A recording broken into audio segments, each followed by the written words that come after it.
भाग 8 केंद्र शासित प्रदेश अनुच्छेद 239 से 242। भाग 10 अनुसूचित एवं जनजातीय क्षेत्र अनुच्छेद 244 से 244 एक। भाग 11 संघ और राज्यों के बीच संबंध अनुच्छेद 245 से 263। भाग 12 वित्त संपत्ति अनुबंध और मुकदमे अनुच्छेद 264 से 300 ए। भाग 13 भारत के क्षेत्र के भीतर व्यापार वाणिज्य और मेलजोल अनुच्छेद 301 से 307। भाग 16 कुछ वर्गों से संबंधित विशेष प्रावधान अनुच्छेद 330 से 342 ए। भाग 17 राजभाषा अनुच्छेद 343 से 351 ए। भाग 18 आपातकालीन प्रावधान अनुच्छेद 352 से 360। भाग 19 विविध अनुच्छेद 361 से 367। भाग 20 संविधान संशोधन अनुच्छेद 368।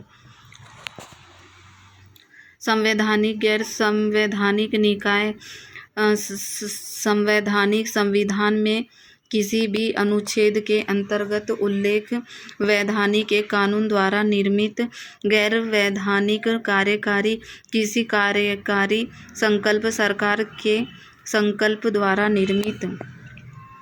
संवैधानिक निकाय भारतीय निर्वाचन आयोग अनुच्छेद 324 से अनुच्छेद 329। भाग 15 स्थानीय और स्वतंत्र निकाय लोकसभा राज्यसभा विधानसभा विधान परिषद राष्ट्रपति और उपराष्ट्रपति के चुनावों का संचालन करता है, लेकिन पंचायत और नगरपालिका चुनावों के लिए नहीं। संरचना मुख्य चुनाव आयुक्त +2 चुनाव आयुक्त राष्ट्रपति द्वारा निर्धारित नियुक्ति राष्ट्रपति द्वारा राष्ट्रपति की इच्छा तक सेवा करता है। कार्यकाल 6 वर्ष या 65 वर्ष की आयु तक। निष्कासन मुख्य निर्वाचन आयुक्त को राष्ट्रपति द्वारा हटाया जाता है और यह प्रक्रिया सर्वोच्च न्यायालय के न्यायाधीश को हटाने की प्रक्रिया के समान होती है। अन्य निर्वाचन आयुक्तों को राष्ट्रपति मुख्य निर्वाचन आयोग की सलाह पर हटाते हैं। वेतन सर्वोच्च न्यायालय के न्यायाधीश के समान कार्यों की प्रकृति प्रशासनिक सलाहकार अर्ध न्यायिक।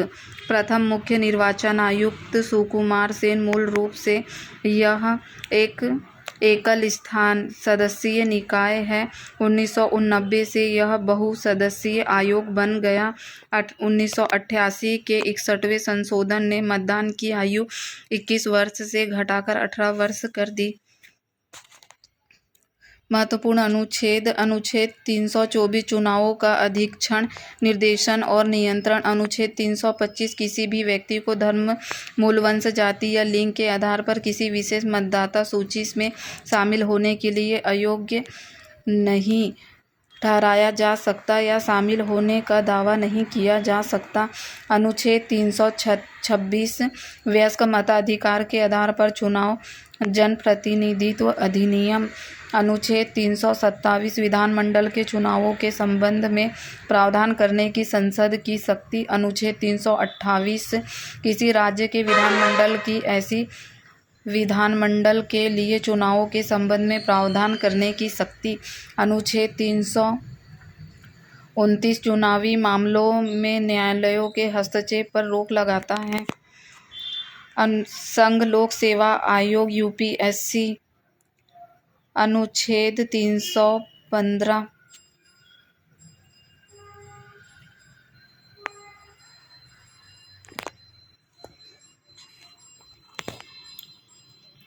स्वतंत्र संवैधानिक निकाय जिसे योग्यता प्रणाली का प्रहरी कहा जाता है।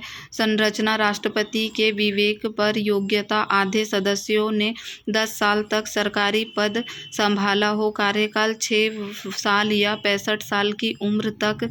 भर्ती अखिल भारतीय सेवाएं और केंद्रीय सेवाएं। राष्ट्रपति द्वारा हटाया जा सकता है यदि दिवालिया पाया जाए, किसी लाभ के पद पर पाया जाए, मानसिक या शारीरिक शारीरिक रूप से दुर्बल पाया जाए, दुर्व्यवहार जैसा कि जांच बोर्ड के माध्यम से सुप्रीम कोर्ट द्वारा अनुशंसित किया गया हो। संबंधित अनुच्छेद 315 संघ और राज्यों के लिए लोक सेवा आयोग, अनुच्छेद 316 सदस्यों की नियुक्ति और पदावधि, अनुच्छेद 317 लोक सेवा आयोग के सदस्य को हटाना और निलंबित करना, अनुच्छेद 318 आयोग के सदस्यों और कर्मचारियों के वेतन की शर्तों के बारे में विनियमन बनाना, अनुच्छेद 319 आयोग के सदस्यों द्वारा सदस्य न रहने पर पद धारण करने पर प्रतिबंध, अनुच्छेद 320 लोक सेवा आयोग के कार्य, अनुच्छेद 321 लोक सेवा आयोग के कार्यों का विस्तार करने की शक्ति, अनुच्छेद 322 लोक सेवा आयोग का व्यय, अनुच्छेद 323 लोक सेवा आयोग की रिपोर्ट। हालांकि यूपीएससी और एसपीएससी संवैधानिक निकाय है, लेकिन संयुक्त लोक सेवा आयोग प्रकृति में वैधानिक है। राज्य लोक सेवा आयोग एसपीएससी अनुच्छेद 315 से अनुच्छेद 323 यूपीएससी जैसी ही संरचना, अवधि 6 वर्ष या 62 वर्ष की आयु तक योग्यता, सदस्यों में से आधे ने 10 वर्ष तक सरकारी पद संभाला हो, भर्ती राज्य सेवाएं, नियुक्ति राज्य के राज्यपाल द्वारा, निष्कासन यूपीएससी के समान। वित्त आयोग अनुच्छेद 280 एक अर्ध न्यायिक निकाय है। संरचना अध्यक्ष प्लस 4 सदस्य, प्रत्येक 5 वर्ष में राष्ट्रपति द्वारा गठित। संविधान ने सदन को वित्तीय आयोग के सदस्यों की योग्यता निर्धारित करने का अधिकार दिया है। योग्यताएं: अध्यक्ष सार्वजनिक मामलों में अनुभवी होना चाहिए। सदस्य उच्च न्यायालय का न्यायाधीश या उच्च न्यायालय का न्यायाधीश नियुक्त होने के लिए योग्य। सरकार, अर्थशास्त्र के वित्त एवं लेखा का विशेष ज्ञान, वित्तीय मामलों और प्रशासन में अनुभव। सदस्य पुनर्नियुक्ति के लिए पात्र।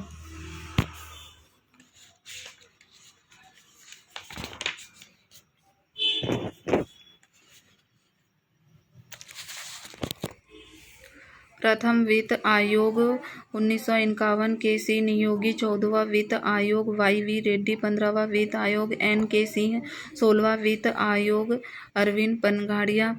सदस्य: Ajay Narayan Jha, Annie George, Matthew, Manoj Panda, Saumya Kanti Ghosh. अंशकालिक।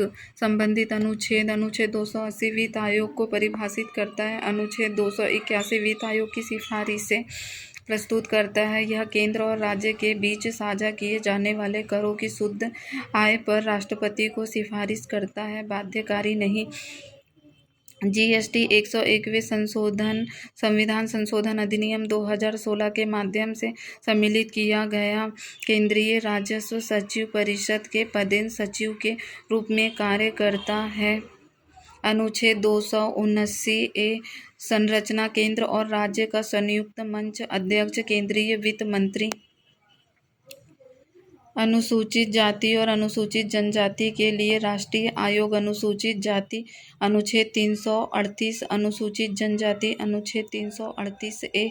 संरचना अध्यक्ष प्लस उपाध्यक्ष प्लस 3 सदस्य, सभी सदस्य राष्ट्रपति द्वारा नियुक्त किए जाएंगे। मूलतः अनुच्छेद 338 में अनुसूचित जाति और अनुसूचित जनजातियों के लिए एक विशेष अधिकार का प्रावधान था। बाद में 65वें संविधान संशोधन अधिनियम 1990 ने अनुच्छेद 338 के अंतर्गत विशेष अधिकारी के स्थान पर अनुसूचित जातियों और जनजातियों के लिए बहु सदस्यीय राष्ट्रीय आयोग की स्थापना की। अंततः 89वें संविधान संशोधन अधिनियम 2003 ने इसे 2 अलग अलग आयोग में विभाजित कर दिया। राष्ट्रीय अनुसूचित जाति आयोग अनुच्छेद 338, राष्ट्रीय अनुसूचित जनजाति आयोग अनुच्छेद 338 है। राष्ट्रीय पिछड़ा वर्ग आयोग एनसीबीसी स्थापना 1993 अनुच्छेद 338 का भी। मूलतः यह एक संवैधानिक निकाय है। मंडल मामला 1992 सुप्रीम कोर्ट ने केंद्र सरकार को पिछड़े वर्ग के लिए एक स्थायी वैधानिक निकाय गठित करने का निर्देश दिया। 2018 के 102वें संशोधन अधिनियम ने संवैधानिक दर्जा प्रदान किया और संविधान में एक नया अनुच्छेद 338 जोड़ा। भाषाई अल्पसंख्यकों के लिए विशेष अधिकार अनुच्छेद 350 7वें संशोधन अधिनियम 1956 के माध्यम से सम्मिलित राष्ट्रपति द्वारा नियुक्त अनुच्छेद 350 भाषाई अल्पसंख्यक समूहों के बच्चों को मातृभाषा में प्राथमिक स्तर की शिक्षा की पर्याप्त सुविधा प्रदान करना।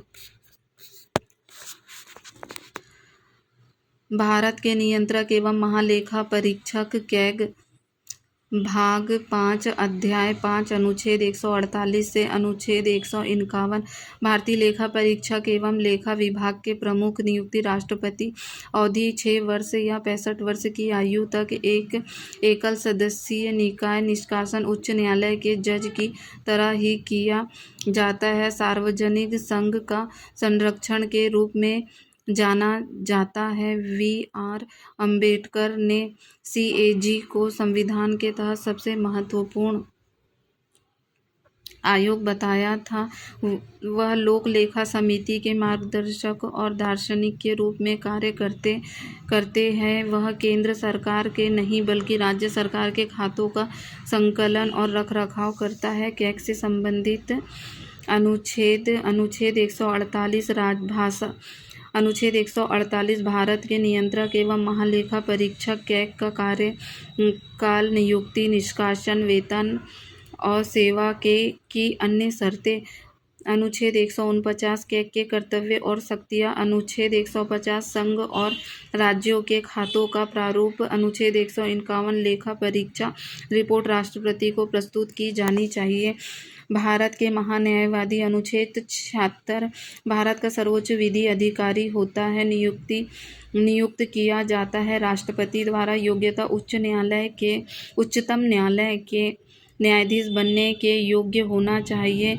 सहायता महान्यायाधिकर्ता सॉलिसिटर जनरल संवैधानिक निकाय नहीं है। उसके बाद भारत के महाधिवक्ता। अनुच्छेद 165 राज्यपाल द्वारा नियुक्त। योग्यता उच्च न्यायालय के न्यायाधीश के लिए पात्र होना चाहिए। राज्यपाल द्वारा उसे भेजे गए कानूनी मामलों में राज्य सरकार की सलाह देना। वैधानिक कार्यकारी निकाय। राष्ट्रीय मानव अधिकार आयोग NHRC मानवाधिकार संरक्षण अधिनियम 1993 के अंतर्गत स्थापित। इसकी संरचना अध्यक्ष, सेवानिवृत्त CJI या सुप्रीम कोर्ट न्यायाधीश प्लस 5 पूर्णकालिक सदस्य। नियुक्ति राष्ट्रपति द्वारा 6 सदस्यीय समिति की अनुशंसा के आधार पर। कार्यकाल 3 वर्ष या 70 वर्ष की आयु तक। सदस्य अपना प्रारंभिक कार्यकाल पूरा करने के बाद पुनः नियुक्ति के लिए पात्र होते हैं। मानव अधिकारों के प्रहरी के रूप में भी जाना जाता है। राष्ट्रीय मानव अधिकार आयोग को वर्तमान अध्यक्ष न्यायमूर्ति V. राम सुब्रमण्यम। राज्य मानवाधिकार आयोग मानवाधिकार संरक्षण अधिनियम 1993 के अंतर्गत स्थापित, जिसकी संरचना अध्यक्ष, सेवानिवृत्त मुख्य न्यायाधीश या उच्च न्यायालय के न्यायाधीश प्लस 5 पूर्णकालिक सदस्य द्वारा नियुक्ति। राज्यपाल 6 सदस्यीय समिति की सिफारिश के आधार पर। निष्कासन राष्ट्रपति द्वारा।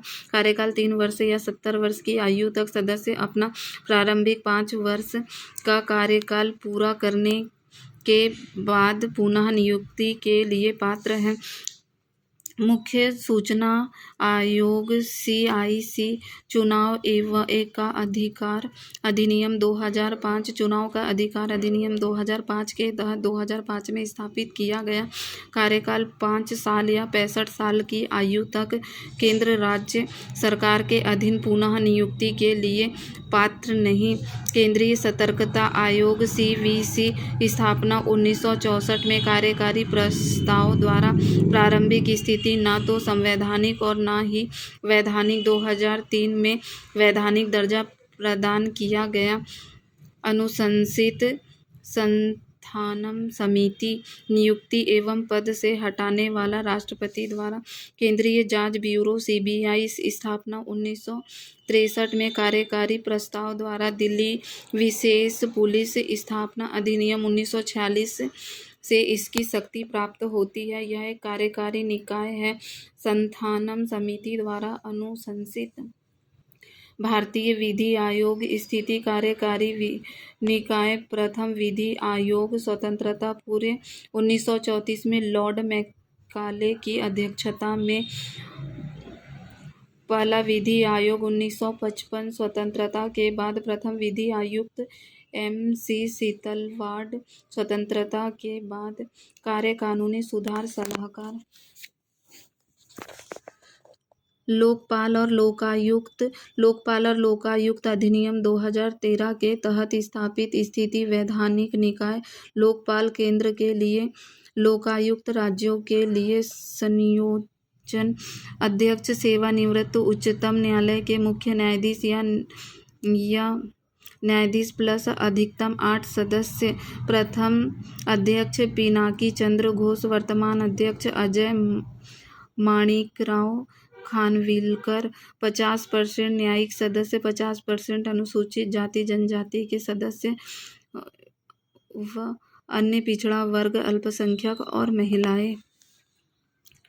National institution for transforming India NITI Aayog. National institution for transforming India NITI Aayog 1 जनवरी 2015 को गठित योजना आयोग की जगह स्थिति कार्यकारी निकाय। अध्यक्ष प्रधानमंत्री, शासी परिषद सभी राज्यों के CM प्लस केंद्र शासित प्रदेशों के उपराज्यपाल।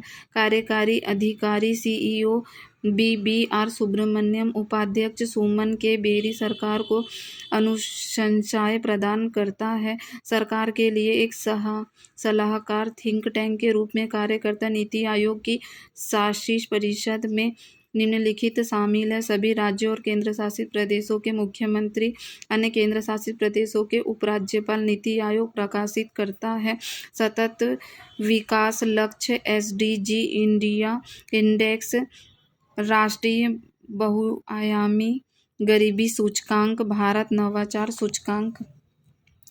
राष्ट्रीय महिला आयोग NCW अधिनियम 1990 के प्रावधानों के तहत 31 जनवरी 1992 को स्थापित।